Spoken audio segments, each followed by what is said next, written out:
Resumes have been used by countless individuals seeking jobs, new careers, promotions, and more. The first resume is credited to, you're not going to believe this, Leonardo da Vinci, who wrote a letter to the Duke of Milan outlining his skills and offering his services. I don't know if he got the job, but when was this? The 15th century. We know resumes have come a long way since then, from handwriting them like good old Da Vinci did, to the typewriter. You might remember a typewriter, to using Word documents, and now digital versions of that. And today we're going to analyze how you can use resumes not to write them, but maybe to interpret them and what they can mean for your business. And to do that, I welcome Troy Harrison, a business coach who knows a thing or two about resumes. I hope. Thank you, Jeff. I feel like you should have known whether Da Vinci got that job. I didn't I, go I to really read. think that you should have been able to tell us that. I failed you there, but we'll Google it later. How about that?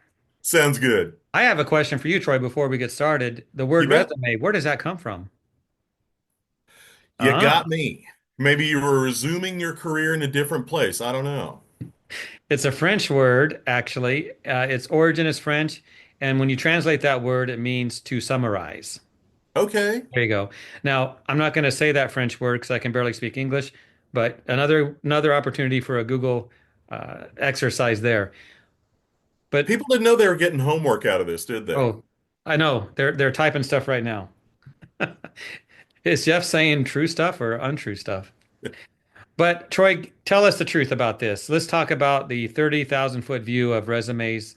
How important are they? What are we going to get into today? Talk about that. Well, I feel like resumes are still a vital part of the recruitment process. I'm not going to say job search process because we're approaching this from the perspective of the recruiter. But when I help my clients do a job listing or an ad, I always tell them resume required. I want someone who has taken the time to sit down and document their career because that's really what a resume is. It is a summarization. It is a narrative of their career. People are telling a story with their resume. Now, some of those stories are fiction or downright fables, but we still want to know what their story is. And I don't like the type of application where the guy says, "Oh, just click on my LinkedIn profile." No, no, Slappy. I want you to tell me what you have done in your career. That's your responsibility, not mine. And fortunately, most people still do that in the hiring process.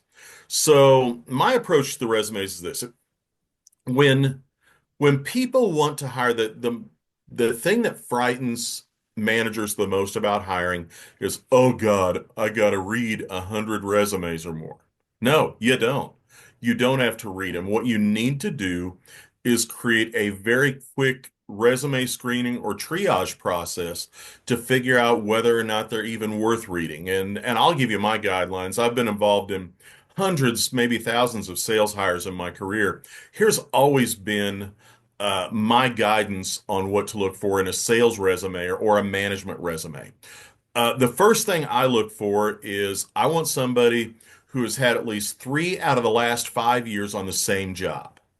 In other words, I don't want job jumpers. There is no joy.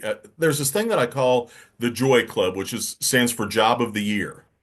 And there's no joy in the Joy Club. When you hire somebody who's been jumping every year, you're going to be the next name on their resume. So I want in their recent history, defining 5 years as their recent history, I want them to show me that they could hold a job for at least 3 of those years. Second thing is I actually prefer to hire from outside the industry because every industry has what I call the swirling undertow of people who have had jobs in that industry.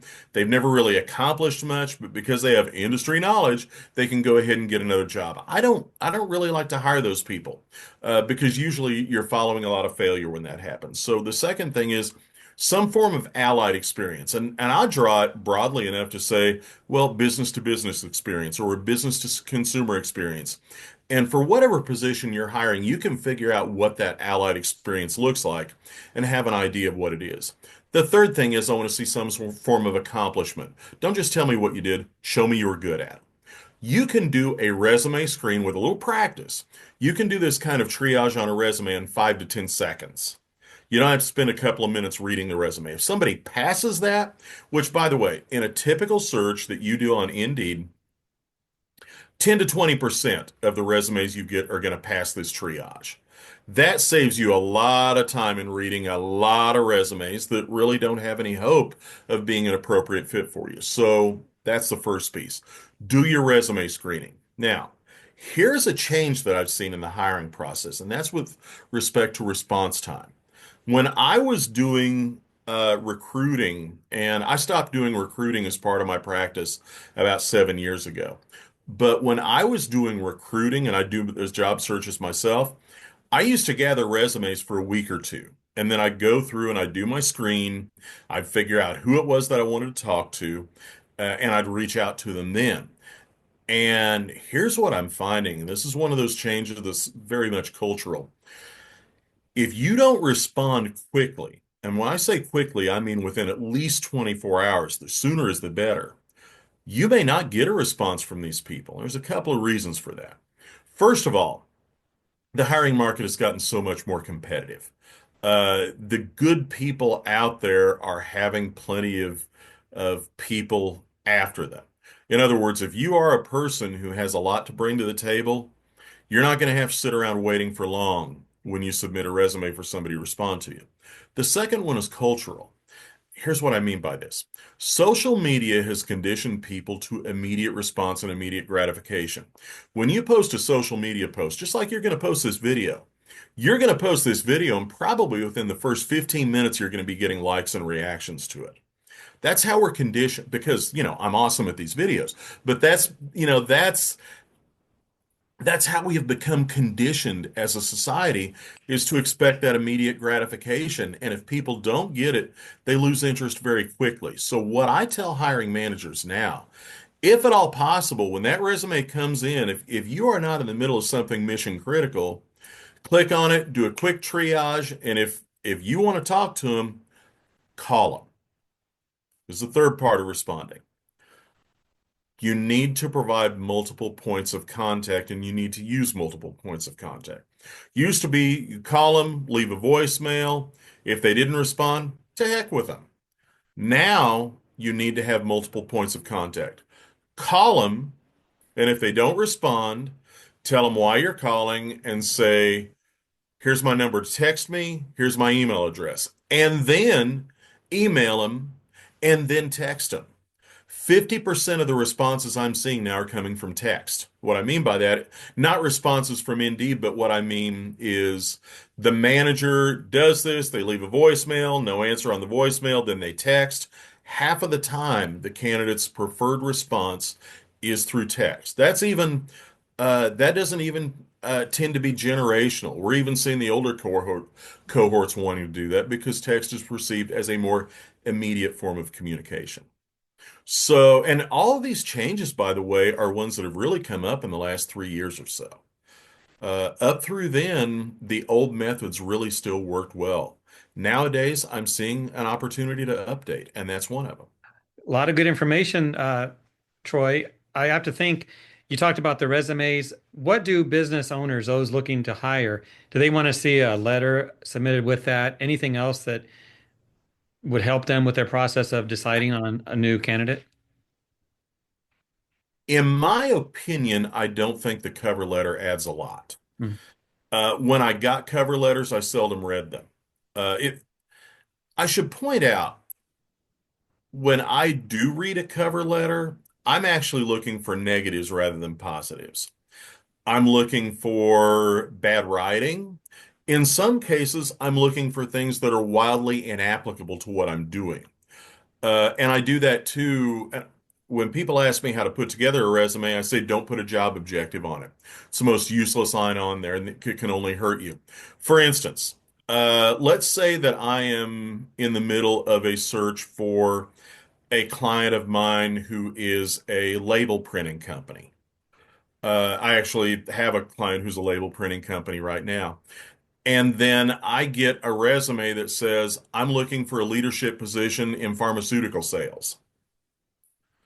Even if they have the other three things, I'm probably going to discount it because Yeah. A, they're not looking for what I have, and B, they're dumb enough not to take that off when they realize it's not what they're applying for.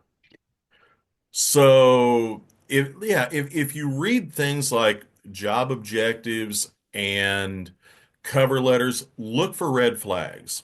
Look for moments that suggest that they are not a fit for you. And here's something else too.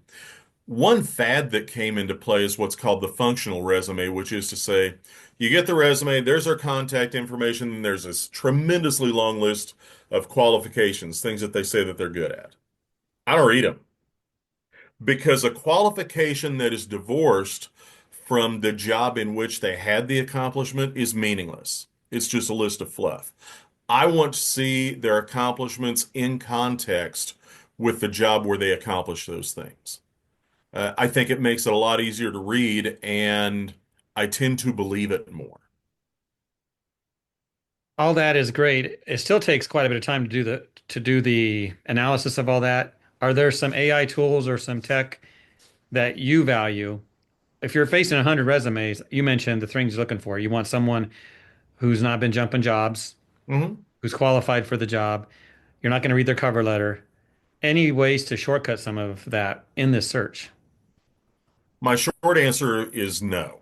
Yeah. And what's funny is before we started recording, you and I were just talking about an AI tool for something different that's really good. I am not a fan of AI for resume screening, and here's why. A bad hire is something that can get you fired. AI can't get fired. No. I truly believe that when it comes to resume screening, that the human touch is the best. And I'm probably going to upset a lot of people when I get that. You and I are going to get comments about, oh no, here's this tool. I don't care. You show me a situation where if I make a bad hire, I can point at that AI tool and says, "Don't fire me, fire them." Then we'll talk. And the other thing is, Jeff, those 100 resumes aren't going to all come in at the same time. When I talk about 100 resumes, I'm talking about 100 resumes staggered over 30 days. And so it's not that big of a challenge to work this into your routine every day. So no, I don't. I'm not a fan, and I know this runs counter to a lot of things we've talked about. This is one function I'm not a fan of AI to do. Hey, that's fair. You that human element does matter, and you know what you're looking for. I would imagine as you do this more often, it gets faster and faster. So Oh it's not yeah, going to that be time suck. practice makes perfect. Hmm. But I want to know who Slappy is. Slappy is that's a Dennis Miller reference. That Slappy was Slappy White, who was an old comedian who used to kind of play the dumb straight guy, and he'd be the butt of the joke. And Dennis Miller uses Slappy. I saw him live in Vegas years ago. He uses Slappy as a euphemism. It's something I picked up. Well, I've learned something from you today. There you go, and I've learned from you. I'm gonna go. I think I'm gonna update my own resume and get out my typewriter, and I'm gonna have to use this. You remember this? Do you use that on the screen? Good idea. Oh, it was funny. I was just talking with somebody the other day who's in the office supply industry. And we were talking about all the things that the office supply industry used to be able to sell a lot of, and whiteout was one of the things he mentioned. And I'm amazed that you even found some. So obviously, I don't use Is this. that an antique? I don't have a typewriter, of course, but this is great at touching up paint on your wall if your wall's white. Ooh, I hadn't thought of that. There you go. Good to know. And I'm looking around. My walls are white, There you so go. So this recording is not just about resumes, it's about a hack to fix your white yeah, walls that have scuffs. I like it. Yeah. Anything we missed, Troy? You want to add? Um, yes. When you are looking at a resume, you should be looking for reasons not to hire this person, not for reasons to hire this person. One of the biggest mistakes hiring managers make is they fall in like very early in the hiring process, and then they start rooting for a person. I always tell hiring managers that from the moment you get a resume all the way through the end of the first interview, you should be looking for red flags and reasons not to hire somebody. And it's okay to be a little bit of a hard ass about that and be very particular about it because Whatever red flags you miss in the early part of the process are going to come back and they're going to be the reason you fire these people later. The good news is this: people will show you or tell you how they're going to fail. All you have to do is give them the opportunity to do so and then listen when they do.